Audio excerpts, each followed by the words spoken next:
ਮੇਰਾ ਨਾਂ ਸਲਮਾ ਹੈ। ਮੈਂ ਹਰਿਆਣਾ ਦੀ ਜੇਲ੍ਹ ਵਿੱਚ ਜੇਲਰ ਦੀ ਨੌਕਰੀ ਕਰਦੀ ਸੀ। ਆਖਰਕਾਰ ਉੱਥੇ ਹਨੇਰੇ ਕਮਰੇ ਵਿੱਚ ਮੁਜਰਮ ਔਰਤਾਂ ਨੂੰ ਦੇਸੀ ਘੀ ਕਿਉਂ ਦਿੱਤਾ ਜਾਂਦਾ ਸੀ? ਇਹ ਇੱਕ ਪਰੇਸ਼ਾਨ ਕਰ ਦੇਣ ਵਾਲਾ ਸਵਾਲ ਹੈ। ਇਹ ਰਾਜ਼ ਜਾਣ ਕੇ ਤੁਹਾਡੇ ਰੌਂਗਟੇ ਖੜ੍ਹੇ ਹੋ ਜਾਣਗੇ। ਇਹ ਹਰਿਆਣਾ ਜੇਲ੍ਹ ਦਾ ਇੱਕ ਬਹੁਤ ਹੀ ਖੌਫਨਾਕ ਕਿੱਸਾ ਹੈ।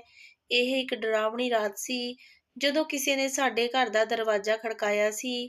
ਸਾਰੇ ਘਰ ਵਾਲੇ ਸ਼ਹਿਰ ਤੋਂ ਬਾਹਰ ਵਿਆਹ ਵਿੱਚ ਗਏ ਹੋਏ ਸਨ। ਮੈਂ ਨਾਲ ਇਸ ਲਈ ਨਹੀਂ ਗਈ ਸੀ ਕਿਉਂਕਿ ਮੇਰੇ ਪੇਪਰ ਚੱਲ ਰਹੇ ਸੀ। ਮੇਰੀ ਮਾਂ ਨੇ ਨੌਕਰਾਣੀ ਨੂੰ ਕਹਿ ਦਿੱਤਾ ਸੀ ਕਿ ਉਹ ਮੇਰੇ ਕੋਲ 2-3 ਦਿਨ ਰਵੇ, ਪਰ ਸ਼ਾਮ ਨੂੰ ਨੌਕਰਾਣੀ ਦੇ ਬੱਚਿਆਂ ਦੀ ਸਿਹਤ ਖਰਾਬ ਹੋ ਗਈ, ਇਸ ਲਈ ਉਸ ਨੂੰ ਜਾਣਾ ਪਿਆ। ਮੈਂ ਸਾਰੇ ਦਰਵਾਜ਼ੇ ਬਾਰੀਆਂ ਬੰਦ ਕਰਕੇ ਸੌਂ ਗਈ। ਜਦੋਂ ਅੱਧੀ ਰਾਤ ਨੂੰ ਦਰਵਾਜ਼ਾ ਖੜਕਿਆ ਤਾਂ ਮੇਰੀ ਅੱਖ ਖੁੱਲ੍ਹ ਗਈ। ਪਹਿਲਾਂ ਤਾਂ ਮੈਂ ਸੋਚਿਆ ਕਿ ਇੰਨੀ ਰਾਤ ਨੂੰ ਕੌਣ ਆਇਆ ਹੈ, ਤੇ ਫਿਰ ਅਚਾਨਕ ਕਿਸੇ ਦੀ ਆਵਾਜ਼ ਆਈ ਕਿ ਪਲੀਜ਼ ਦਰਵਾਜ਼ਾ ਖੋਲ੍ਹ ਦਿਓ ਤੇ ਮੇਰੀ ਮਦਦ ਕਰੋ, ਮੈਨੂੰ ਮਦਦ ਦੀ ਲੋੜ ਹੈ, ਮੈਂ ਜ਼ਖਮੀ ਹਾਂ। ਇਹਨਾਂ ਦਿਨਾਂ ਵਿੱਚ ਸ਼ਹਿਰ ਦੇ ਹਾਲਾਤ ਪਹਿਲਾਂ ਹੀ ਖਰਾਬ ਚੱਲ ਰਹੇ ਸੀ। ਮੈਂ ਸੋਚ ਰਹੀ ਸੀ ਕਿ ਦਰਵਾਜ਼ਾ ਖੋਲ੍ਹਾਂ ਜਾਂ ਨਾ ਖੋਲ੍ਹਾਂ। ਇੰਨੇ ਨੂੰ ਮੈਨੂੰ ਫੇਰ ਔਰਤ ਦੀ ਆਵਾਜ਼ ਆਈ ਕਿ ਮੈਨੂੰ ਦਰਵਾਜ਼ਾ ਖੋਲ੍ਹ ਦਿਓ, ਨਹੀਂ ਤਾਂ ਉਹ ਮੈਨੂੰ ਮਾਰ ਦੇਣਗੇ। ਮੈਂ ਕਿਸੇ ਨੂੰ ਮੁਸੀਬਤ ਵਿੱਚ ਨਹੀਂ ਦੇਖ ਸਕਦੀ ਸੀ, ਇਸ ਲਈ ਮੈਂ ਫੈਸਲਾ ਕੀਤਾ ਕਿ ਮੈਂ ਦਰਵਾਜ਼ਾ ਖੋਲ੍ਹ ਦਿੰਦੀ ਹਾਂ। ਕੀ ਪਤਾ ਕਿਸੇ ਨੂੰ ਮੇਰੀ ਮਦਦ ਦੀ ਲੋੜ ਹੋਵੇ। ਜਦੋਂ ਮੈਂ ਦਰਵਾਜ਼ਾ ਖੋਲ੍ਹਿਆ ਤਾਂ ਬਾਹਰ ਇੱਕ ਔਰਤ ਖੜ੍ਹੀ ਸੀ। ਉਹ ਜਲਦੀ ਨਾਲ ਅੰਦਰ ਆ ਗਈ ਅਤੇ ਦਰਵਾਜ਼ਾ ਬੰਦ ਕਰ ਦਿੱਤਾ। ਮੈਂ ਉਸ ਵੱਲ ਗੌਰ ਨਾਲ ਦੇਖਿਆ ਤਾਂ ਉਹ 30 ਕੁ ਸਾਲਾਂ ਦੀ ਬਹੁਤ ਸੋਹਣੀ ਜਵਾਨ ਕੁੜੀ ਸੀ। ਇਹੋ ਜਿਹੇ ਉਜੜੇ ਹਾਲਾਤ ਵਿੱਚ ਉਹ ਬਹੁਤ ਪਰੇਸ਼ਾਨ ਸੀ। ਉਸ ਦੀ ਹਾਲਤ ਬਹੁਤ ਨਾਜ਼ੁਕ ਸੀ। ਉਸ ਦੇ ਮੱਥੇ ਤੇ ਖੂਨ ਲੱਗਿਆ ਸੀ। ਹਾਲੇ ਮੈਂ ਉਸ ਨੂੰ ਦੇਖ ਹੀ ਰਹੀ ਸੀ ਕਿ ਇੰਨੇ ਨੂੰ ਪੁਲਿਸ ਦੀ ਗੱਡੀ ਨੇ ਸਾਇਰਨ ਵੱਜਣ ਲੱਗੇ। ਮੈਂ ਉਸ ਵੱਲ ਧਿਆਨ ਨਾਲ ਦੇਖਿਆ। ਮੈਨੂੰ ਕੁਝ ਗਲਤ ਹੋਣ ਦਾ ਅਹਿਸਾਸ ਹੋ ਰਿਹਾ ਸੀ, ਜਿੱਦਾਂ ਮੈਂ ਕੁਝ ਗਲਤ ਕਰ ਦਿੱਤਾ ਹੋਵੇ। ਉਹ ਕਹਿਣ ਲੱਗੀ ਕਿ ਮੈਨੂੰ ਕਿਤੇ ਲੁਕਾ ਦੇਵੋ, ਪੁਲਿਸ ਮੇਰੇ ਪਿੱਛੇ ਪਈ ਹੈ, ਮੇਰੀ ਮਦਦ ਕਰ ਦਿਓ। ਮੈਂ ਸੋਚ ਵਿੱਚ ਪੈ ਗਈ ਕਿ ਮੈਂ ਇਸ ਦੀ ਮਦਦ ਕਿਉਂ ਕੀਤੀ ਅਤੇ ਇਸ ਨੂੰ ਆਪਣੇ ਘਰ ਵਿੱਚ ਕਿਉਂ ਵਾੜਿਆ ਹੈ। ਮੈਨੂੰ ਇਸ ਨੂੰ ਆਪਣੇ ਘਰ ਵਿੱਚ ਜਗ੍ਹਾ ਨਹੀਂ ਦੇਣੀ ਚਾਹੀਦੀ ਸੀ ਅਤੇ ਨਾ ਹੀ ਇਸ ਦੀ ਮਦਦ ਕਰਨੀ ਚਾਹੀਦੀ ਸੀ, ਕਿਉਂਕਿ ਜੇ ਪੁਲਿਸ ਨੇ ਛਾਪਾ ਮਾਰਿਆ ਤਾਂ ਮੈਂ ਵੀ ਇਸ ਦੇ ਨਾਲ ਜੇਲ੍ਹ ਚਲੀ ਜਾਵਾਂਗੀ। ਸਾਰਿਆਂ ਦੀ ਆਵਾਜ਼ ਹੌਲੀ-ਹੌਲੀ ਨੇੜੇ ਆਉਂਦੀ ਜਾ ਰਹੀ ਸੀ। ਮੇਰੇ ਦਿਮਾਗ ਨੇ ਕੰਮ ਕਰਨਾ ਬੰਦ ਕਰ ਦਿੱਤਾ ਸੀ। ਮੈਨੂੰ ਸਮਝ ਨਹੀਂ ਆ ਰਿਹਾ ਸੀ ਕਿ ਮੈਂ ਕੀ ਕਰਾਂ। ਉਹ ਆਪਣੇ ਆਪ ਹੀ ਘਰ ਦੇ ਅੰਦਰ ਆ ਗਈ ਸੀ। ਜਦੋਂ ਮੈਨੂੰ ਹੋਸ਼ ਆਈ, ਮੈਂ ਉਸ ਦੇ ਪਿੱਛੇ ਗਈ ਤੇ ਉਹ ਕਹਿਣ ਲੱਗੀ ਕਿ ਹੁਣ ਥੋੜ੍ਹੀ ਦੇਰ ਤੱਕ ਪੁਲਿਸ ਵਾਲੇ ਸਾਰੇ ਘਰਾਂ ਦੀ ਤਲਾਸ਼ੀ ਲੈਣਗੇ।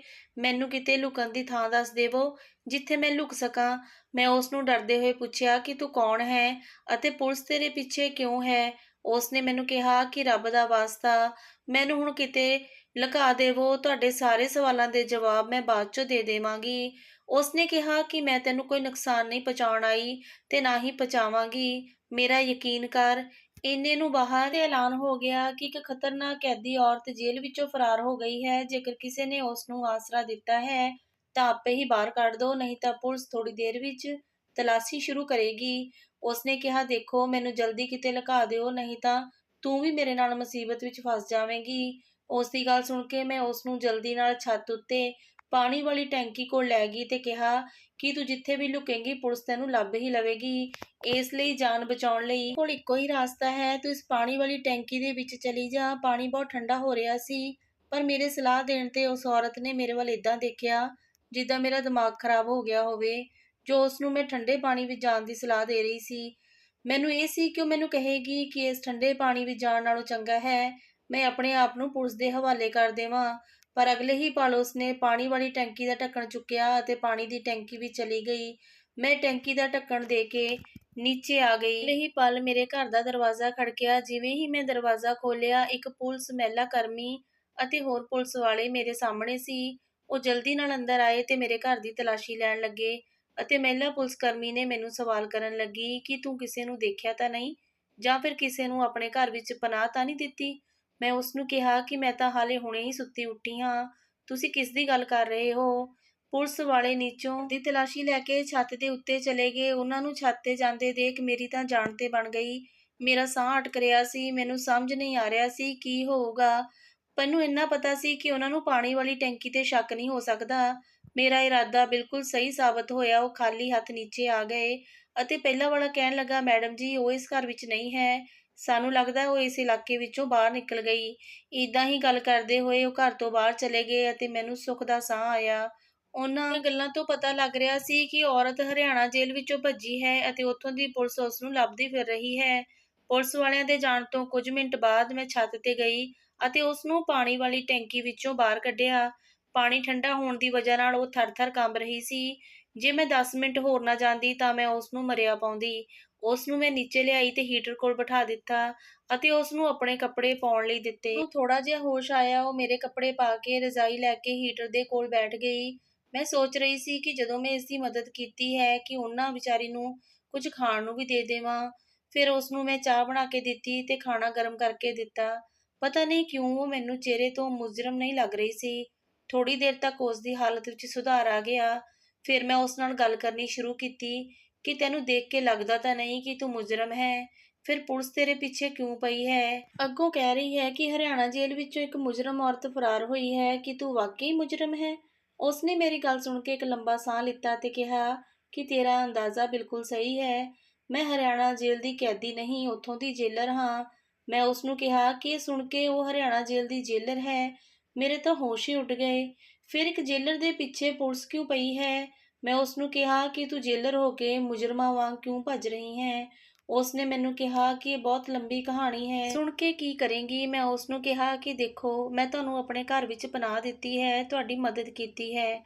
ਇਸ ਲਈ ਤੁਹਾਨੂੰ ਵੀ ਆਪਣੀ ਕਹਾਣੀ ਮੈਨੂੰ ਸੁਣਾਉਣੀ ਪਵੇਗੀ, ਕਿਉਂਕਿ ਇਹ ਕਹਾਣੀ ਮੈਂ ਤੁਹਾਡੇ ਤੋਂ ਇਸ ਲਈ ਸੁਣ ਰਹੀ ਹਾਂ। ਮੈਂ ਵੀ ਹਰਿਆਣਾ ਜੇਲ੍ਹ ਵਿੱਚ ਜੇਲਰ ਲਈ ਅਪਲਾਈ ਕੀਤਾ ਹੈ।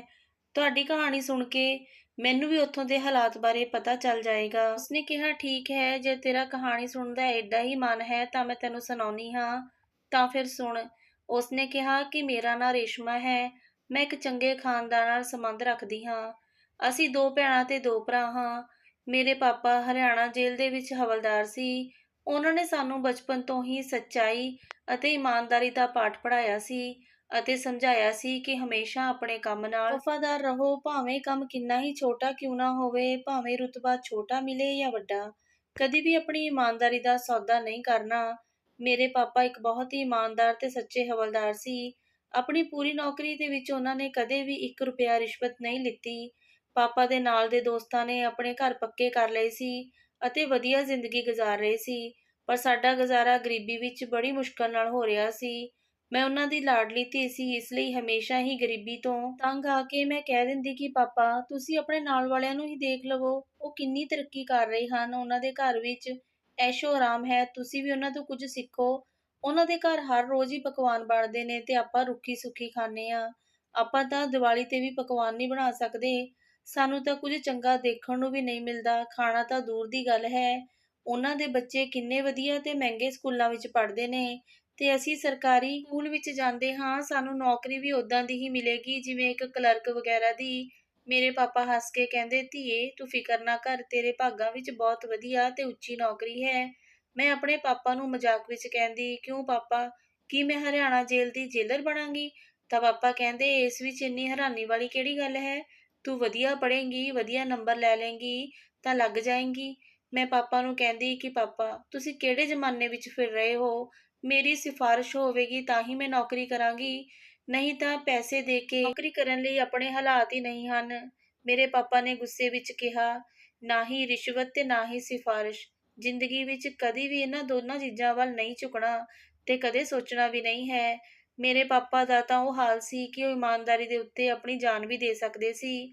ਤੇਰੀ ਭੈਣ ਸਕੂਲ ਵਿੱਚ ਪੜ੍ਹਾਉਣ ਲੱਗ ਗਈ ਸੀ ਅਤੇ ਮੇਰਾ ਭਰਾ ਪਾਪਾ ਦੇ ਰਿਟਾਇਰ ਹੋਣ ਤੋਂ ਬਾਅਦ ਉਹਨਾਂ ਦੀ ਥਾਂ ਤੇ ਲੱਗ ਗਿਆ ਸੀ। ਮੈਂ ਵੀ ਆਪਣਾ ਇਰਾਦਾ ਪੱਕਾ ਕਰ ਲਿਆ ਸੀ। ਮੈਂ ਵੀ ਹਰਿਆਣਾ ਜੇਲ੍ਹ ਵਿੱਚ ਜੇਲਰ ਬਣਾਂਗੀ ਅਤੇ ਉਸ ਲਈ ਮੈਂ ਜੀ ਜਾਨ ਨਾਲ ਟੈਸਟ ਦੀ ਤਿਆਰੀ ਵੀ ਕਰ ਰਹੀ ਸੀ ਅਤੇ ਟੈਸਟ ਦੇ ਦਿੱਤਾ। ਮੈਨੂੰ ਉਮੀਦ ਸੀ ਕਿ ਪਰਮਾਤਮਾ ਮੇਰੀ ਸਾਫ਼ ਨੀਅਤ ਨੂੰ ਜ਼ਰੂਰ ਪ੍ਰਵਾਨ ਕਰੇਗਾ ਅਤੇ ਉਹੀ ਹੋਇਆ। ਮੈਂ ਟੈਸਟ ਪਾਸ ਕਰ ਗਈ ਤੇ ਉਹ ਦਿਨ ਮੇਰੀ ਜ਼ਿੰਦਗੀ ਦਾ ਸਭ ਤੋਂ ਹਸੀਨ ਦਿਨ ਸੀ। ਮੇਰੇ ਸਾਰੇ ਸੁਪਨੇ ਪੂਰੇ ਹੋ ਗਏ ਸੀ। ਮੈਂ ਬਹੁਤ ਖੁਸ਼ ਸੀ, ਜਿਵੇਂ ਜ਼ਿੰਦਗੀ ਦੀ ਮੈਨੂੰ ਸਭ ਤੋਂ ਹਸੀਨ ਖੁਸ਼ੀ ਮਿਲੀ ਹੋਵੇ। ਮੇਰਾ ਸੁਪਨਾ ਪੂਰਾ ਹੋ ਗਿਆ ਸੀ। ਪਾਪਾ ਨੇ ਇਸ ਮੌਕੇ ਤੇ ਸਿਰਫ ਇੰਨਾ ਹੀ ਕਿਹਾ ਕਿ ਜੇਲ੍ਹ ਵਿੱਚ ਤੇਰੇ ਸਾਹਮਣੇ ਵੱਖ-ਵੱਖ ਤਰ੍ਹਾਂ ਦੀਆਂ ਪਰੇਸ਼ਾਨੀਆਂ ਆਉਣਗੀਆਂ, ਬਸ ਧਿਆਨ ਰੱਖਣਾ, ਇਮਾਨਦਾਰੀ ਨਾਲ ਆਪਣੀ ਡਿਊਟੀ ਕਰਨਾ। ਮੈਂ ਆਪਣੀ ਡਿਊਟੀ ਜੁਆਇਨ ਕਰ ਲਈ ਸੀ। ਉਹ ਜੇਲ੍ਹ ਬਹੁਤ ਵੱਡੀ ਸੀ ਤੇ ਉੱਥੇ ਬਹੁਤ ਜ਼ਿਆਦਾ ਕੈਦੀ ਔਰਤਾਂ ਸੀ। ਔਰਤਾਂ ਦੇ ਵਿੱਚ ਸ਼ੁਰੂ ਦੇ ਦਿਨਾਂ ਵਿੱਚ ਮੈਨੂੰ ਬਹੁਤ ਵਧੀਆ ਲੱਗ ਰਿਹਾ ਸੀ, ਜਿੱਦਾਂ ਮੇਰੇ ਕੋਲ ਇੱਕ ਪਾਵਰ ਸੀ ਅਤੇ ਜਦੋਂ ਮੈਂ ਸਲੂਟ ਮਾਰਦੀ ਤਾਂ ਮੇਰਾ ਸੀਨਾ ਫ਼ਕਰ ਨਾਲ ਚੌੜਾ ਹੋ ਜਾਂਦਾ। ਰੇਸ਼ਮਾ ਇੱਥੋਂ ਤੱਕ ਕਹਾਣੀ ਸੁਣਾ ਕੇ ਚੁੱਪ ਕਰ ਗਈ, ਪਰ ਉਸ ਦਾ ਚੁੱਪ ਕਰ ਜਾਣਾ ਮੈਨੂੰ ਬੇਚੈਨ ਕਰ ਗਿਆ ਸੀ। ਮੈਂ ਉਸ ਦੀ ਕਹਾਣੀ ਵਿੱਚ ਏਦਾਂ ਖੋ ਗਈ ਸੀ ਜਿੱਦਾਂ ਸਭ ਕੁਝ ਮੇਰੇ ਸਾਹਮਣੇ ਹੀ ਹੋ ਰਿਹਾ ਹੋਵੇ। ਉਸ ਨੂੰ ਕਿਹਾ, ਰੇਸ਼ਮਾ ਅੱਗੇ ਕੀ ਹੋਇਆ, ਉਹ ਵੀ ਦੱਸ। ਤਾਂ ਉਹ ਫੇਰ ਸ਼ੁਰੂ ਹੋ ਗਈ। ਉੱਥੇ ਔਰਤਾਂ ਨੂੰ ਉਹਨਾਂ ਦੇ ਜੁਰਮ ਦੇ ਅਨੁਸਾਰ ਸਜ਼ਾ ਹੁੰਦੀ ਸੀ। ਸਵੇਰ ਦੇ 6 ਵਜੇ ਜੇਲ੍ਹ ਦੇ ਦਰਵਾਜ਼ੇ ਖੁੱਲ੍ਹ ਜਾਂਦੇ ਸੀ। ਉਸ ਤੋਂ ਬਾਅਦ ਔਰਤਾਂ ਨਾਸ਼ਤਾ ਕਰਦੀਆਂ ਅਤੇ ਫਿਰ ਉਹਨਾਂ ਨੂੰ ਕੰਮ ਤੇ ਲਾ ਦਿੱਤਾ ਜਾਂਦਾ। ਕੁਝ ਔਰਤਾਂ ਚੱਕੀ ਪੀਸਦੀਆਂ ਤੇ ਕੁਝ ਔਰਤਾਂ ਸਿਲਾਈ ਕਰਦੀਆਂ ਅਤੇ ਕੁਝ ਕੁੜੀਆਂ ਨੂੰ ਪੜ੍ਹਾਈ ਕਰਾਈ ਜਾਂਦੀ ਤਾਂ ਜੋ ਇੱਥੇ ਉਹ ਬਾਹਰ ਬਣ ਕੇ ਨਿਕਲਣ। ਜਦੋਂ ਸ਼ਾਮ ਹੁੰਦੀ ਤਾਂ ਉਹਨਾਂ ਨੂੰ ਰਾਤ ਦੀ ਰੋਟੀ ਖਵਾਉਣ ਤੋਂ ਬਾਅਦ ਵਾਪਸ ਜੇਲ੍ਹ ਭੇਜ ਦਿੱਤਾ ਜਾਂਦਾ ਸੀ। ਸ਼ੁਰੂ-ਸ਼ੁਰੂ ਵਿੱਚ ਪਤਾ ਨਹੀਂ ਲੱਗਾ ਕਿ ਇੱਥੇ ਕਿਸ-ਕਿਸ ਦੇ ਗਰੁੱਪ ਬਣੇ ਹਨ, ਪਰ ਬਾਅਦ ਵਿੱਚ ਮੈਨੂੰ ਪਤਾ ਲੱਗ ਗਿਆ ਕਿ ਕਿਸ ਔਰਤ ਨੇ ਕੇਸ ਦੇ ਨਾਲ ਕਿਉਂ ਦੋਸਤੀ ਕੀਤੀ ਹੋਈ ਹੈ। ਜਿੱਦਾਂ ਫਿਲਮਾਂ ਵਿੱਚ ਦਿਖਾਇਆ ਜਾਂਦਾ ਹੈ, ਇੱਕ ਜੇਲ੍ਹ ਉਸ ਤੋਂ ਕਿਤੇ ਜ਼ਿਆਦਾ ਖਤਰਨਾਕ ਹੁੰਦੀ ਹੈ। ਔਰਤਾਂ ਜੋ ਹੀ ਬਹੁਤ ਖਤਰਨਾਕ ਜੁਰਮ ਦੇ ਨਤੀਜੇ ਵਿੱਚ ਫੜੀਆਂ ਗਈਆਂ ਸੀ, ਉਹਨਾਂ ਨੂੰ ਅਲੱਗ-ਅਲੱਗ ਸੈੱਲ ਵਿੱਚ ਰੱਖਿਆ ਜਾਂਦਾ ਸੀ। ਮੈਨੂੰ ਆਪਣਾ ਕੰਮ ਕਰਨ ਵਿੱਚ ਇੰਨੀ ਦਿਲਚਸਪੀ ਨਹੀਂ ਹੁੰਦੀ ਸੀ। ਲੱਗਦਾ ਸੀ ਕਿ ਜਿਵੇਂ ਇਹਨਾਂ ਨੂੰ ਤਾਂ ਕੰਮ ਕਰਨ ਦੀ ਆਦਤ ਨਹੀਂ ਸੀ, ਪਰ ਮੈਂ ਤਾਂ ਰੋਜ਼ ਆਪਣੇ ਪਾਪਾ ਤੋਂ ਇਮਾਨਦਾਰੀ ਦਾ ਪਾਠ ਪੜ੍ਹ ਕੇ ਆਉਂਦੀ ਸੀ। ਮੈਂ ਸਿਰਫ ਆਪ ਹੀ ਕੰਮ ਨਹੀਂ ਸੀ ਕਰਦੀ, ਆਪਣੇ ਨਾਲਦਿਆਂ ਨੂੰ ਵੀ ਕੰਮ ਤੇ ਲਾ ਕੇ ਰੱਖਦੀ ਸੀ। ਮੈਂ ਆਪਣੀ ਨਰਮਦਿਲੀ ਕਰਕੇ ਉਹਨਾਂ ਔਰਤਾਂ ਵਿੱਚ ਮਸ਼ਹੂਰ ਹੋ ਗਈ ਅਤੇ ਸਾਰੀਆਂ ਔਰਤਾਂ ਮੈਨੂੰ ਬਹੁਤ ਪਸੰਦ ਕਰਦੀਆਂ ਸੀ ਅਤੇ ਮੇਰੇ ਨਾਲ ਖੁਸ਼ ਰਹਿੰਦੀਆਂ ਸੀ। ਮੈਨੂੰ ਔਰਤਾਂ ਦੱਸਦੀਆਂ ਸੀ ਕਿ ਜੋ ਜੇਲਰ ਮੇਰੇ ਤੋਂ ਨਾ ਸੀ, ਉਹ ਕੋਈ ਕੰਮ ਨਹੀਂ ਸੀ ਕਰਦੀ, ਬਸ ਸਭ ਤੇ ਰੋਹ ਵੀ ਝਾੜਦੀ ਸੀ ਅਤੇ ਬਿਨਾਂ ਗੱਲ ਤੋਂ ਜਿਸ ਨੂੰ ਦਿਲ ਕਰਦਾ ਉਸ ਨੂੰ ਹੀ ਮਾਰਦੀ ਕੁੱਟਦੀ ਸੀ। ਪਰ ਮੈਂ ਸਾਰੇ ਪੁਲਿਸ ਕਰਮੀਆਂ ਨੂੰ ਕਹਿ ਦਿੱਤਾ ਸੀ ਕਿ ਕੋਈ ਵੀ ਕਿਸੇ ਤੇ ਹੱਥ ਨਹੀਂ ਚੁੱਕੇਗਾ ਅਤੇ ਕੋਈ ਹੱਥ ਚੁੱਕਦਾ ਵੀ ਨਹੀਂ ਸੀ। ਜੇ ਕਿਸੇ ਨੇ ਚੁੱਕਿਆ ਤੇ ਮੈਥੋਂ ਬੁਰਾ ਨਹੀਂ ਹੋਵੇਗਾ। ਇੱਕ ਦਿਨ ਮੈਂ ਰਾਉਂਡ ਦੇ ਉੱਤੇ ਗਈ ਤਾਂ ਇੱਕ ਕੈਦੀ ਔਰਤ ਨੇ ਮੈਨੂੰ ਰੋਂਦੇ ਹੋਏ ਕਿਹਾ ਕਿ ਇੱਕ ਪੁਲਿਸ ਮਹਿਲਾ ਨੇ ਉਸ ਦੇ ਬਿਨਾਂ ਕਿਸੇ ਗੱਲ ਤੋਂ ਥੱਪੜ ਮਾਰਿਆ ਸੀ। ਮੈਨੂੰ ਬਹੁਤ ਗੁੱਸਾ ਆਇਆ ਕਿ ਆਪਣੀ ਤਾਕਤ ਦਾ ਨਜਾਇਜ਼ ਫਾਇਦਾ ਚੁੱਕਣਾ ਉਸ ਨੂੰ ਨੇ ਸਿਖਾ ਦਿੱਤਾ ਹੈ। ਉਸ ਨੂੰ 1 ਹਫ਼ਤੇ ਲਈ ਸਸਪੈਂਡ ਕਰਵਾ ਦਿੱਤਾ। ਮੇਰੀ ਵਜ੍ਹਾ ਨਾਲ ਜੇਲ੍ਹ ਦੇ ਹਾਲਾਤ ਵਧੀਆ ਹੋ ਰਹੇ ਸੀ ਤੇ ਮੈਂ ਸਾਰੀਆਂ ਔਰਤਾਂ ਨੂੰ ਨਵੇਂ-ਨਵੇਂ ਰੁਜ਼ਗਾਰ ਸਿਖਾਉਣ ਵਿੱਚ ਉਹਨਾਂ ਦੀ ਮਦਦ ਕਰ ਰਹੀ ਸੀ। ਉੱਥੇ ਡਿਊਟੀ ਹੋਣ ਨਾਲ ਸਾਰੇ ਬਹੁਤ ਖੁਸ਼ ਸੀ। ਇੱਥੇ ਪਹਿਲੇ ਹੀ ਸਾਲ ਵਿੱਚ ਮੇਰੇ ਵਧੀਆ ਕੰਮ ਲਈ ਮੈਨੂੰ ਮੈਡਲ ਦੇ ਨਾਲ ਸਨਮਾਨਿਤ ਕੀਤਾ ਗਿਆ। ਮੇਰੀ ਬਹੁਤ ਤਾਰੀਫ ਹੋਈ। ਇਸ ਦੌਰਾਨ ਮੇਰੇ ਲਈ ਅਫਸਰ ਰਾਜੇਸ਼ ਦਾ ਰਿਸ਼ਤਾ ਆਇਆ, ਜਿਸ ਨੂੰ ਮੇਰੇ ਘਰਦਿਆਂ ਨੇ ਮੇਰੇ ਲਈ ਚੁਣਿਆ ਸੀ। ਮੇਰਾ ਵਿਆਹ ਹੋ ਗਿਆ। ਮੇਰਾ ਘਰਵਾਲਾ ਬਿਲਕੁਲ ਮੇਰੇ ਪਾਪਾ ਦੀ ਤਰ੍ਹਾਂ ਸੀ। ਇਸ ਲਈ ਮੇਰੀ ਜ਼ਿੰਦਗੀ ਵਧੀਆ ਨਿਕਲ ਰਹੀ ਸੀ। ਮੈਂ ਆਪਣੀ ਜ਼ਿੰਦਗੀ ਵਿੱਚ ਬਹੁਤ ਖੁਸ਼ ਸੀ। ਡਿਊਟੀ ਤੇ ਘਰ ਸਭ ਕੁਝ ਵਧੀਆ ਚੱਲ ਰਿਹਾ ਸੀ, ਪਰ ਕਹਿੰਦੇ ਨੇ ਨਾ ਕਿ ਇਮਤਿਹਾਨ ਵੀ ਉਸੇ ਸਮੇਂ ਇਨਸਾਨ ਦੀ ਜ਼ਿੰਦਗੀ ਵਿੱਚ ਆਉਂਦਾ ਹੈ ਜਦੋਂ ਉਹ ਜ਼ਿਆਦਾ ਹੀ ਸਕੂਨ ਦੀ ਜ਼ਿੰਦਗੀ ਵਿੱਚ ਖੋ ਜਾਵੇ। ਮੇਰੀ ਕਿਸਮਤ ਨੂੰ ਵੀ ਮੇਰਾ ਸਕੂਨ ਚੰਗਾ ਨਹੀਂ ਲੱਗਿਆ। ਉਹਨਾਂ ਦਿਨਾਂ ਵਿੱਚ ਦੇਸੀ ਘੀ ਦੇ ਡੱਬੇ ਬਾਹਰ ਤੋਂ ਅੰਦਰ ਵੱਲ ਨੂੰ ਜਾਣ ਲੱਗੇ। ਸ਼ੁਰੂ-ਸ਼ੁਰੂ ਵਿੱਚ ਤਾਂ ਮੈਂ ਧਿਆਨ ਨਹੀਂ ਦਿੱਤਾ ਕਿ ਅਕਸਰ ਰਿਸ਼ਤੇਦਾਰ ਏਦਾਂ ਦੀਆਂ ਚੀਜ਼ਾਂ ਭੇਜਦੇ ਹੀ ਰਹਿੰਦੇ ਨੇ, ਪਰ ਜਦੋਂ ਰੋਜ਼ ਹੀ ਦੇਸੀ ਘੀ ਦੇ ਡੱਬੇ ਜੇਲ੍ਹ ਵਿੱਚ ਆਉਣ ਲੱਗੇ ਤਾਂ ਮੈਂ ਚੌਂਕ ਗਈ। ਮੈਨੂੰ ਬੜੀ ਹੈਰਾਨੀ ਹੋਈ। ਮੈਨੂੰ ਇਹ ਗੱਲ ਹਜ਼ਮ ਨਾ ਹੋਈ। ਮੇਰਾ ਦਿਲ ਤੇ ਦਿਮਾਗ ਕਹਿ ਰਿਹਾ ਸੀ ਕਿ ਕੁਝ ਨਾ ਕੁਝ ਗੜਬੜ ਤਾਂ ਜ਼ਰੂਰ ਹੈ। ਸੋਚਿਆ ਕਿ ਮੈਨੂੰ ਪਤਾ ਕਰਨਾ ਚਾਹੀਦਾ ਹੈ, ਆਖਰ ਦੇਸੀ ਘੀ ਦੇ ਡੱਬੇ ਹਰ ਰੋਜ਼ ਕਿੱਥੋਂ ਆਉਂਦੇ ਆ ਤੇ ਉਸ ਨੂੰ ਕੌਣ ਮੰਗਵਾਉਂਦਾ ਹੈ। ਅਸਲੀ ਜੇਲਰ ਉਹੀ ਹੁੰਦਾ ਹੈ ਜਿਸ ਨੇ ਕੈਦੀਆਂ ਦੇ ਵਿੱਚ ਆਪਣੇ ਜਾਸੂਸ ਬਣਾਏ ਹੋਣ ਤਾਂ ਜੋ ਸਾਰੀਆਂ ਖਬਰਾਂ ਉਸ ਨੂੰ ਮਿਲ ਸਕਣ। ਮੈਂ ਵੀ ਏਦਾਂ ਹੀ ਕੀਤਾ ਸੀ। ਉਹ ਔਰਤ ਨੂੰ ਮੈਂ ਆਪਣੀ ਜਾਸੂਸ ਬਣਾਇਆ ਸੀ, ਜਿਸ ਦੇ ਲਈ ਮੈਂ ਇੱਕ ਲੇਡੀ ਕਾਂਸਟੇਬਲ ਨੂੰ ਸਸਪੈਂਡ ਕੀਤਾ ਸੀ। ਮੇਰੇ ਅੰਦਾਜ਼ ਕਰ ਉਹ ਮੇਰੀ ਵਫ਼ਾਦਾਰ ਹੋ ਗਈ ਸੀ ਅਤੇ ਮੈਨੂੰ ਖਬਰਾਂ ਦਿੰਦੀ ਸੀ ਜੇਲ੍ਹ ਦੇ ਅੰਦਰ ਕੀ ਹੋ ਰਿਹਾ ਹੈ। ਇੱਕ ਦਿਨ ਹੀ ਸਾਰੇ ਦੇਸੀ ਘੀ ਦੇ ਡੱਬੇ ਖੁਲਵਾਏ। ਉਸ ਵਿੱਚ ਦੇਸੀ ਘੀ ਸੀ। ਫਿਰ ਮੈਂ ਉਸ ਨੂੰ ਬੁਲਾਇਆ ਜੋ ਮੈਨੂੰ ਖਬਰਾਂ ਦਿੰਦੀ ਸੀ ਤੇ ਕਿਹਾ ਕਿ ਮੈਨੂੰ ਪਤਾ ਕਰਕੇ ਦੱਸ ਕਿ ਆਖਰ ਦੇਸੀ ਘੀ ਦੇ ਡੱਬੇ ਕਿੱਥੋਂ ਆਉਂਦੇ ਨੇ ਤੇ ਇਹਨਾਂ ਨੂੰ ਕੌਣ ਇਸਤੇਮਾਲ ਕਰਦਾ ਹੈ ਅਤੇ ਕਿਉਂ ਕਰਦਾ ਹੈ, ਤੇ ਮੈਨੂੰ ਸਾਰੀ ਰਿਪੋਰਟ ਬਣਾ ਕੇ ਦੇ। ਮੇਰੀ ਡਿਊਟੀ ਜ਼ਿਆਦਾ ਕਰਕੇ ਦਿਨ ਦੇ ਸਮੇਂ ਹੁੰਦੀ ਸੀ। ਰਾਤ ਦੇ ਸਮੇਂ ਉੱਥੇ ਕਿਸੇ ਹੋਰ ਦੀ ਡਿਊਟੀ ਹੁੰਦੀ ਸੀ। ਦਿਨ ਦੇ ਵਕਤ ਤਾਂ ਕਿਸੇ ਦੀ ਹਿੰਮਤ ਨਹੀਂ ਸੀ ਹੁੰਦੀ ਕਿ ਕੁਝ ਏਦਾਂ ਦਾ ਵੀ ਕਰਦਾ, ਪਰ ਰਾਤ ਦੇ ਸਮੇਂ ਇੱਥੋਂ ਕੀ ਹੋ ਰਿਹਾ ਸੀ ਇਸ ਦੀ ਗਰੰਟੀ ਮੈਂ ਨਹੀਂ ਦੇ ਸਕਦੀ ਸੀ। ਇਸ ਲਈ ਜਾਸੂਸ ਨੂੰ ਮੈਂ ਕੰਮ ਤੇ ਲਾ ਦਿੱਤਾ ਤੇ ਮੈਂ ਉਸ ਨੂੰ ਵਿੱਚ ਹੀ ਟੋਕਦੇ ਹੋਏ ਕਿਹਾ, ਮੈਨੂੰ ਵਿਸ਼ਵਾਸ ਹੈ ਕਿ ਦੇਸੀ ਘੀ ਦੇ ਡੱਬਿਆਂ ਕਰਕੇ ਹੀ ਸ਼ੱਕ ਹੋਇਆ ਹੈ। ਤੇਰੇ ਸਵਾਲ ਕਰਨ ਤੇ ਰੇਸ਼ਮਾ ਨੇ ਹਾਂ ਵਿੱਚ ਸਿਰ ਹਿਲਾ ਦਿੱਤਾ ਤੇ ਕਿਹਾ ਕਿ ਹਾਂ, ਰੋਜ਼ ਕਿੰਨੇ ਹੀ ਡੱਬੇ ਦੇਸੀ ਘੀ ਦੇ ਜੇਲ੍ਹ ਦੇ ਅੰਦਰ ਜਾਂਦੇ ਸੀ, ਜੋ ਕਿ ਮੇਰੀ ਨਜ਼ਰ ਦੇ ਵਿੱਚ ਕੋਈ ਨਾਰਮਲ ਗੱਲ ਨਹੀਂ ਸੀ। ਮੇਰਾ ਅੰਦਾਜ਼ਾ ਇਹੀ ਕਹਿ ਰਿਹਾ ਸੀ ਕਿ ਕੁਝ ਤਾਂ ਹੋ ਰਿਹਾ ਹੈ ਜੋ ਮੇਰੀਆਂ ਅੱਖਾਂ ਤੋਂ ਪਰੇ ਹੈ। ਇੱਕ ਦਿਨ ਮੇਰੀ ਜਾਸੂਸ ਨੇ ਮੈਨੂੰ ਆ ਕੇ ਬਹੁਤ ਹੀ ਭਿਆਨਕ ਖਬਰ ਸੁਣਾਈ ਕਿ ਦੇਸੀ ਘੀ ਜੇਲ੍ਹ ਦੇ ਵਿੱਚ ਹਨੇਰੇ ਕਮਰੇ ਵਿੱਚ ਬੰਦ ਕੁਝ ਔਰਤਾਂ ਨੂੰ ਰੋਜ਼ ਦਿੱਤਾ ਜਾਂਦਾ ਹੈ ਅਤੇ ਰਾਤ ਦੀ ਡਿਊਟੀ ਵਾਲੀ ਜੇਲਰ ਅਤੇ ਉਹਦੇ ਸਟਾਫ ਨੂੰ ਸਭ ਕੁਝ ਪਤਾ ਹੈ। ਮੈਂ ਤਾਂ ਉਲਝਣ ਵਿੱਚ ਪੈ ਗਈ ਕਿ ਹਨੇਰੇ ਕਮਰੇ ਵਿੱਚ ਇਹ ਕਿਉਂ ਕੀਤਾ ਜਾਂਦਾ ਸੀ, ਇਸ ਦਾ ਕੀ ਮਤਲਬ ਹੈ। ਮੈਂ ਆਪਣੀ ਜਾਸੂਸ ਨੂੰ ਕਿਹਾ ਕਿ ਮੈਨੂੰ ਉਹਨਾਂ ਔਰਤਾਂ ਦੇ ਨਾਂ ਪਤਾ ਕਰਕੇ ਦੱਸ ਜੋ ਰਾਤ ਨੂੰ ਜੇਲ੍ਹ ਵਿੱਚ ਹਨੇਰੇ ਕਮਰੇ ਦੇ ਵਿੱਚ ਦੇਸੀ ਘੀ ਖਾਂਦੀਆਂ ਨੇ। ਜਿਨ੍ਹਾਂ ਦੇ ਨਾਂ ਉਸਨੇ ਦੱਸੇ। ਮੈਂ ਤਾਂ ਹੈਰਾਨ ਹੋ ਗਈ ਸੀ ਕਿ ਉਹ ਪਹਿਲਾਂ ਤਾਂ ਬਹੁਤ ਹੀ ਕਮਜ਼ੋਰ ਸੀ, ਪਰ ਹੁਣ ਉਹ ਬਹੁਤ ਸਿਹਤਮੰਦ ਸੀ। ਜਾਸੂਸ ਨੇ ਮੇਰੇ ਕੰਨ ਵਿੱਚ ਦੱਸਿਆ ਕਿ ਮੈਡਮ ਜੀ, ਇਹ ਦੇਸੀ ਘੀ ਦਾ ਕਮਾਲ ਹੈ। ਇਹ ਇੰਨੀ ਛੋਟੀ ਗੱਲ ਨਹੀਂ ਸੀ ਕਿ ਜਿਸ ਨੂੰ ਮੈਂ ਨਜ਼ਰਅੰਦਾਜ਼ ਕਰ ਸਕਾਂ। ਮੈਂ ਸੋਚ ਲਿਆ ਸੀ ਕਿ ਇਸ ਮਾਮਲੇ ਦੀ ਤਹਿ ਤੱਕ ਜਾਣਾ ਹੈ, ਇਸ ਲਈ ਮੈਂ ਆਪਣੀ ਡਿਊਟੀ ਰਾਤ ਦੀ ਕਰਵਾਉਣ ਦਾ ਫੈਸਲਾ ਕੀਤਾ। ਮੈਂ ਦੇਖ ਲਿਆ ਸੀ ਕਿ ਮੇਰੀ ਰਾਤ ਦੀ ਡਿਊਟੀ ਕਈ ਲੋਕਾਂ ਨੂੰ ਬਹੁਤ ਤਕਲੀਫ ਦੇ ਰਹੀ ਸੀ।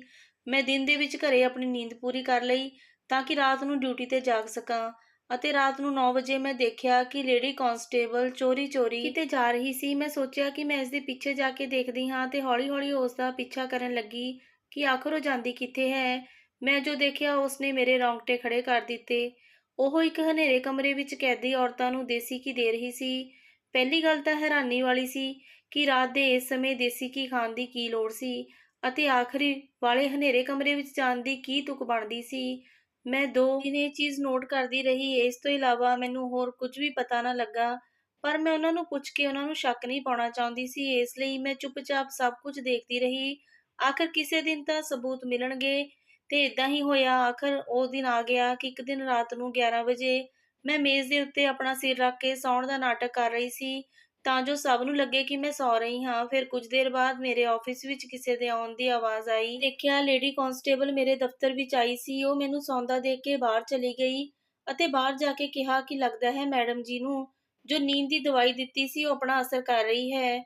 ਮੈਡਮ ਸੌ ਰਹੀ ਹੈ। ਉਹਨਾਂ ਔਰਤਾਂ ਨੂੰ ਜਾ ਕੇ ਕਹੋ ਕਿ ਬਸ ਕੁਝ ਹੀ ਘੰਟੇ ਬਾਕੀ ਨੇ, ਜਲਦੀ-ਜਲਦੀ ਆਪਣਾ ਕੰਮ ਕਰੋ। ਥੋੜੀ ਦੇਰ ਬਾਅਦ ਉਹ ਦੋਨੋਂ ਉੱਥੋਂ ਚਲੀਆਂ ਗਈਆਂ, ਤੇ ਮੈਂ ਹੈਰਾਨ ਸੀ ਕਿ ਆਖਰ ਇਹ ਹੋ ਕੀ ਰਿਹਾ ਹੈ, ਜਿਸ ਦੀ ਖਬਰ ਮੈਨੂੰ ਨਹੀਂ ਸੀ।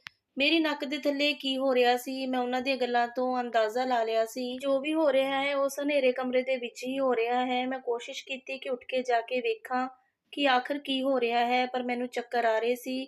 ਮੈਥੋਂ ਖੜੇ ਨਹੀਂ ਹੋਇਆ ਜਾ ਰਿਹਾ ਸੀ। ਲੱਗਦਾ ਸੀ ਮੇਰੀ ਚਾਹ ਵਿੱਚ ਨੀਂਦ ਦੀਆਂ ਗੋਲੀਆਂ ਪਾਈਆਂ ਸੀ, ਜੋ ਹੁਣ ਅਸਰ ਕਰ ਰਹੀਆਂ ਸੀ।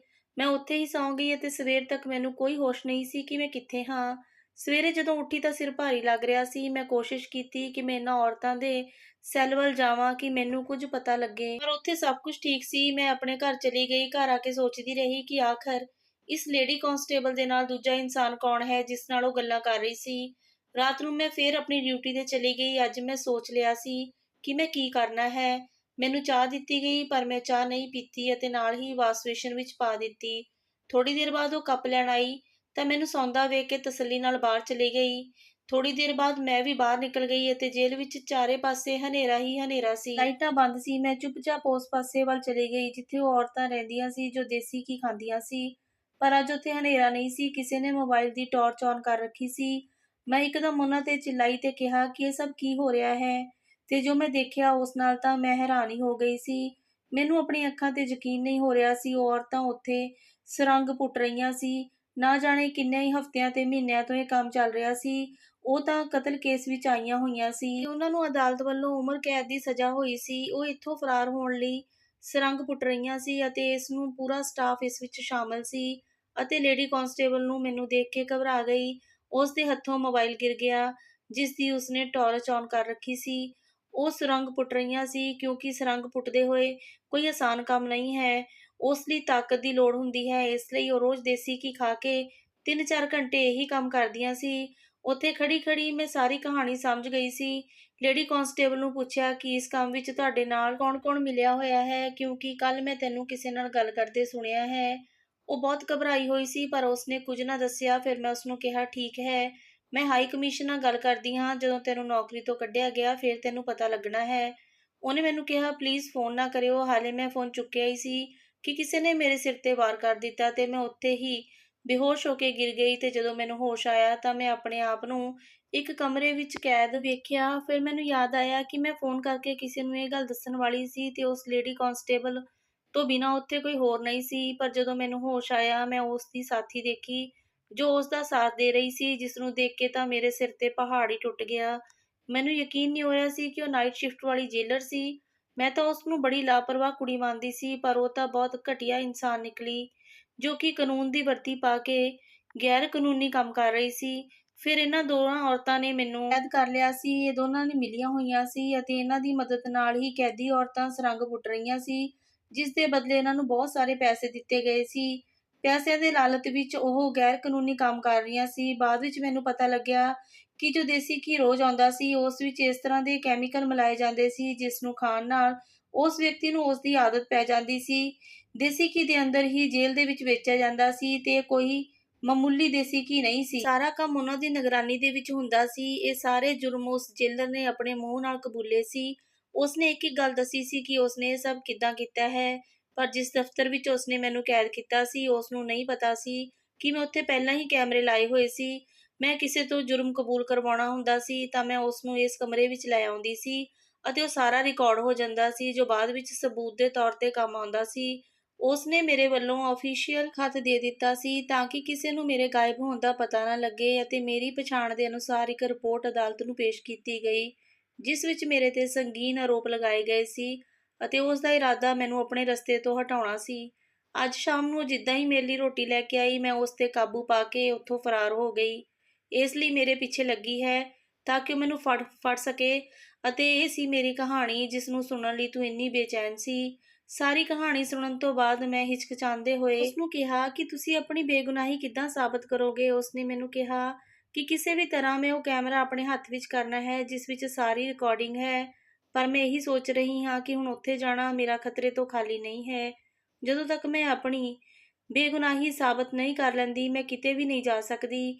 ਉਸ ਕੈਮਰੇ ਨੂੰ ਹਾਸਲ ਕਰਨਾ ਮੇਰੇ ਲਈ ਬਹੁਤ ਜ਼ਰੂਰੀ ਹੈ। ਮੈਂ ਉਸਨੂੰ ਕਿਹਾ ਕਿ ਮੈਂ ਤੁਹਾਡੀ ਮਦਦ ਕਰ ਸਕਦੀ ਹਾਂ। ਉਸਨੇ ਮੇਰੇ ਵੱਲ ਹੈਰਾਨੀ ਨਾਲ ਦੇਖਿਆ ਤਾਂ ਮੈਂ ਉਸਨੂੰ ਕਿਹਾ ਕਿ ਮੈਂ ਜੇਲਰ ਲਈ ਅਪਲਾਈ ਕੀਤਾ ਹੋਇਆ ਹੈ। ਮੈਨੂੰ ਲੱਗਦਾ ਹੈ ਕਿ ਤੁਹਾਨੂੰ ਨੌਕਰੀ ਤੋਂ ਵੀ ਕੱਢ ਦਿੱਤਾ ਹੈ, ਇਸੇ ਲਈ ਅਖਬਾਰ ਵਿੱਚ ਜੇਲਰ ਦੀ ਨੌਕਰੀ ਲਈ ਇਸ਼ਤਿਹਾਰ ਆਇਆ ਸੀ। ਮੈਂ ਟੈਸਟ ਦੇ ਜਾਣਾ ਹੈ। ਜੇਕਰ ਮੇਰਾ ਸਿਲੈਕਸ਼ਨ ਹੋ ਗਿਆ ਤਾਂ ਤੁਹਾਡੀ ਬੇਗੁਨਾਹੀ ਤਾਂ ਮੈਂ ਆਪੇ ਹੀ ਸਾਬਤ ਕਰ ਦੇਵਾਂਗੀ। ਮੇਰੇ ਘਰ ਵਾਲੇ ਕੁਝ ਦਿਨਾਂ ਲਈ ਕਿਸੇ ਵਿਆਹ ਵਿੱਚ ਗਏ ਨੇ, ਪਰ ਅਗਲੇ ਹੀ ਦਿਨ ਉਸਨੇ ਆਪਣੇ ਘਰਵਾਲੀ ਨੂੰ ਫੋਨ ਕੀਤਾ ਅਤੇ ਉਹ ਉੱਥੋਂ ਚਲੀ ਗਈ। ਕਹਾਣੀ ਸੁਣ ਕੇ ਮੈਨੂੰ ਬਹੁਤ ਦੁੱਖ ਹੋ ਰਿਹਾ ਸੀ। ਅਗਲੇ ਦਿਨ ਮੈਂ ਆਪਣਾ ਟੈਸਟ ਦਿੱਤਾ ਅਤੇ ਰਿਕੁਐਸਟ ਕੀਤੀ ਕਿ ਮੈਨੂੰ ਜੇਲਰ ਲਈ ਅਪੁਆਇੰਟ ਕੀਤਾ ਜਾਵੇ, ਕਿਉਂਕਿ ਮੈਂ ਉਸ ਦੀ ਬੇਗੁਨਾਹੀ ਸਾਬਤ ਕਰਨਾ ਚਾਹੁੰਦੀ ਸੀ। ਉਹ ਬਹੁਤ ਇਮਾਨਦਾਰ ਜੇਲਰ ਸੀ, ਕਿਉਂਕਿ ਇਹ ਸਭ ਕੁਝ ਜੇਲਰ ਬਣ ਕੇ ਹੋ ਸਕਦਾ ਸੀ ਅਤੇ ਉਸ ਨੂੰ ਬੇਗੁਨਾਹ ਸਾਬਤ ਮੈਂ ਕਰ ਸਕਦੀ ਸੀ।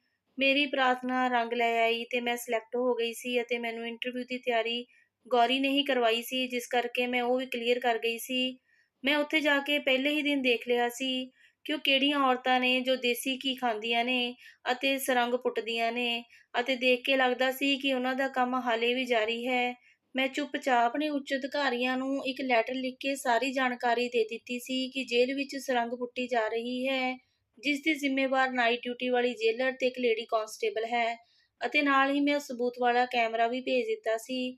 ਰਾਤ ਦੇ 11 ਵਜੇ ਜੇਲ੍ਹ ਵਿੱਚ ਛਾਪਾ ਪਿਆ ਤੇ ਉਹ ਔਰਤਾਂ ਫੜੀਆਂ ਗਈਆਂ ਜੋ ਸੁਰੰਗ ਪੁੱਟ ਰਹੀਆਂ ਸੀ ਅਤੇ ਜੋ ਉਹਨਾਂ ਦਾ ਸਾਥ ਦੇ ਰਹੀਆਂ ਸੀ।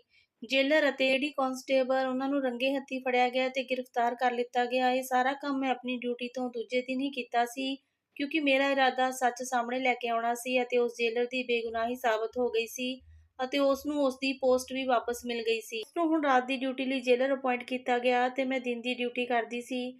ਉਸਨੇ ਮੇਰਾ ਬਹੁਤ ਜ਼ਿਆਦਾ ਸ਼ੁਕਰੀਆ ਅਦਾ ਕੀਤਾ ਤੇ ਕਿਹਾ ਕਿ ਤੇਰੇ ਮੇਰੇ ਤੇ ਬਹੁਤ ਅਹਿਸਾਨ ਨੇ, ਕਿਉਂਕਿ ਤੂੰ ਮੈਨੂੰ ਬੇਗੁਨਾਹ ਸਾਬਤ ਕੀਤਾ ਹੈ। ਹੁਣ ਅਸੀਂ ਦੋਨਾਂ ਨੇ ਮਿਲ ਕੇ ਜੇਲ੍ਹ ਦਾ ਮਾਹੌਲ ਫਿਰ ਤੋਂ ਵਧੀਆ ਕਰ ਦਿੱਤਾ ਸੀ। ਸਭ ਕੁਝ ਵਧੀਆ ਚੱਲ ਰਿਹਾ ਸੀ।